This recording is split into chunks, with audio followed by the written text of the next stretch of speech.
ખેડાના સુપ્રસિદ્ધ યાત્રાધામ ડાકોર નજીક દારૂબંધીના દાવા પોકળ સાબિત કરતો એક વિડીયો હાલ સોશિયલ મીડિયામાં વાયરલ થયો છે, જેમાં કેટલાક નબીરાઓ ચાલતી કારમાં દારૂની મહેફિલ માણતા નજરે પડી રહ્યા છે। આ વાયરલ વિડીયો 2 દિવસ જૂનો હોવાનું અનુમાન લગાવાઈ રહ્યું છે।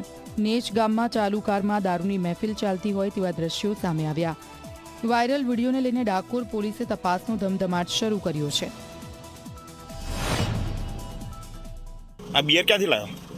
અંદર બુધના પીધેલો છું? એક બિયર પીધું। એક પીધું? હા। અને તો તું ભાઈ? હા, મેં બે જ પીધું। અને કેટલી સ્પીડમાં ગાડી લઈને આવ્યો તું? 40।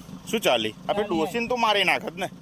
હા, ના માર નાખું ને યાર, દેખાય એમ તો। ના ના, કઈ વાત, તું અહીં ઉપર હું દીપક કુમાર સામંતભાઈ પરમાર ગામે રહું છું। કાલે જે વિડીયો વાયરલ થયો એ મારો હતો। એક મારી જોડે બિયરની સ્કેન હતી, એ બદલ હું તમામ સભ્યોની માફી માંગુ છું। અને આજે મને પોલીસ સ્ટેશન પોલીસ દ્વારા પકડી લાવ્યા છે।